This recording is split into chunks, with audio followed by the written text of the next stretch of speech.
Alright everyone, now it's time to talk about the Uvalde police down in Texas. They are getting absolutely dogpiled right now, and I say good, and good riddance to them when they're all fired, which is what should happen. Every officer that was involved with the non-response, the disaster that was the Uvalde shooting, they should all be sued, they should all be fired, and they should all be ostracized by their community. Like when they go into your store, turn your back. You have to do business with them, but you don't have to talk to them. These people effectively let a bunch of kids die when they were already there and capable of responding. And the biggest problem, and think about the people who are dogpiling them. Leftoids, liberals, the legacy media, Greg Abbott, Donald Trump, me, every content creator I've seen. I can't think of a single person in or out of the community that actually still supports these fucking bastards. They failed completely. We were told initially by the police, the chief comes out and says, well, I mean, we didn't send them in. They weren't there at this time. We didn't send them in because we were afraid they'd get shot. And I'm thinking to myself, the officers are standing there and they're told not to enter the building because they might be shot. You know, you're a cop. It kind of comes with the territory. Meanwhile, they hear shots going off in the building and are aware, acutely aware, they're close enough to hear the shots, that there's an active shooting going on.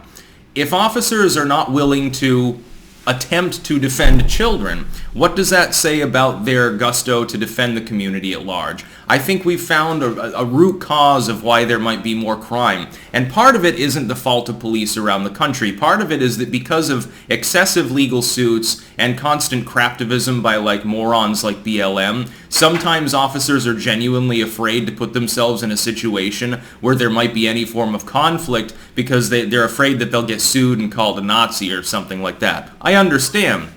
That being said, it's an active shooter situation in an elementary school. It should have been a no-brainer. If an officer there had had any sense, they would have ignored the command not to enter the building, and they would have breached the building and entered anyway. That would have been heroic. That would have been a good idea. That should lead to that person probably replacing the acting police chief, or maybe the fucking commissioner.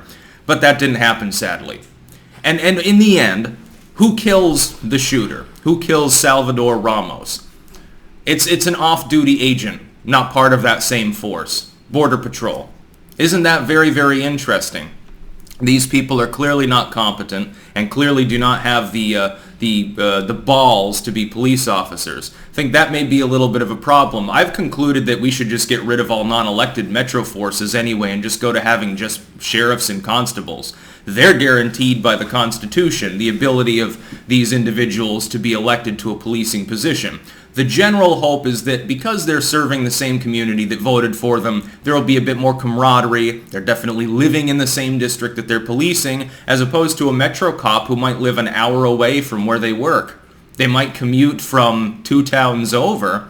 What camaraderie do they have with the community? If the community starts to hate them, they don't live anywhere local. The local yokels, they don't get a say in it. They're just appointed by a commissioner who's paid 6 figures and who is political in nature. It's becoming a huge problem in the country. The other thing is we should make gun ownership mandatory, actually, and the cops should be prevented from preventing parents from entering the building if they're too big of pussies to do so. The parents probably would have put down the shooter and saved some lives. It would have been very interestingly different. Some of them probably concealed carry. Oh, they would have been better shots than the cops. Again, look who stopped it. The good guy with the gun wasn't the cops, the boys in blue, or I think in tan, specifically down in Texas usually. Not the boys in tan, the Uvalde police, an off-duty Border Patrol agent. Probably is like, fuck this shit, and just enters the building and blows his head off. Thank goodness, more people would have died if it weren't for this individual who wasn't on duty as a cop. And then Abbott the other day, he comes out. And then the cops in Uvalde probably right now are figuring out different arrangements as far as where they're going to live and where they're going to work, because I think that they suspect that they're going to lose their jobs. Again, good riddance. At the very least, the police chief should be fired and blackballed and never work in anything fucking again. Greg Abbott comes out and says, well, yeah, the other day, this is the presser that Beto obnoxiously decided to attack. The other day I gave news updates about what we knew about the Uvalde shooting. And it turns out that the cops lied to me. So I'm really sorry and I'm extremely angry about this, but everything that I told you yesterday, yeah, basically the presser shouldn't have even happened because nobody knows their ass from their head right now. The police openly lied to the governor of the state with regards to the timeline of events and who was where. Let me tell you what's going to happen.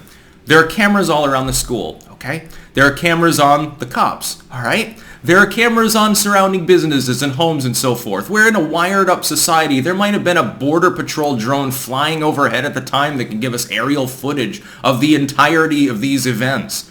I wonder if it was piloted by the partner of the border patrol agent who actually stopped the shooting. We're going to start getting some of this footage, and I bet you anything, if we look at the communications between cops, chief, commissioner, lay cops, etc., if we look at video evidence, we're going to find out that this is one of the most botched situations in U.S. history. Certainly with regards to policing would be in the top 10. It'll be looked back on as one of the great policing mishap disasters of all time because these people are stupid.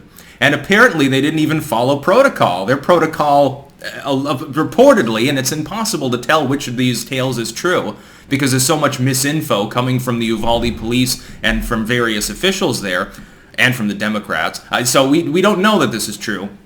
Allegedly, their active protocol calls for storming in immediately and not waiting for any form of backup.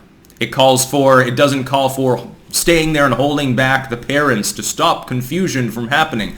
That may kind of make sense. You don't need all of the officers there to detain and tase a bunch of parents while their kids are dying and they have to literally hear them scream. Again, these cops should be brought up on criminal charges. They were aiding and abetting a mass murder. I think they should be prosecuted. And by the way, we need a constitutional amendment defining that police do actually have a duty to protect people. Not just to use protect and serve as a slogan while actually just being law enforcement. Because currently federal courts state that police do not actually have to defend you at all. You're being chased by a mugger, they have to act on the mugger, but they don't have to save your ass. They can take cover and let the mugger kill you, and then their job is to detain the mugger so that they can stand trial. They won't get in trouble for abandoning you to be beaten to death in an alleyway. I hate to tell you this, but I think that this is a little bit of a problem. That's why we should defund the metro cops and fund the sheriff's departments more. They're better. A lot less scandals in sheriff's departments. I guess the stadies are okay, fucking highway systems and shit. Okay, we'll keep them. Why should there be any city and metro forces? Most of the time, again, except in small town America, oftentimes they commute. Look at the Rutland police. How many of those police live in Rutland city or town?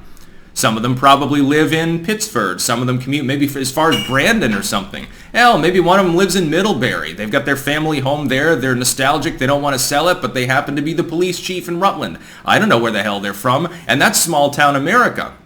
In Vermont, of all places. Not a huge police brutality state. Unless you go to Brattleboro. Then it could be a little bit of a problem. Just saying. Yeah, we should defund them. Replace them with sheriffs. Make sure that they're serving their own community. We should constrain them more in their actions, but we should make it clear in a circumstance like this, when you know there's an active shooting, you're getting the calls, you're hearing the shots, etc. Just go fucking do something about it instead of sitting there like pussies. That's what they are. A bunch of pussies. That's about all. Peace out.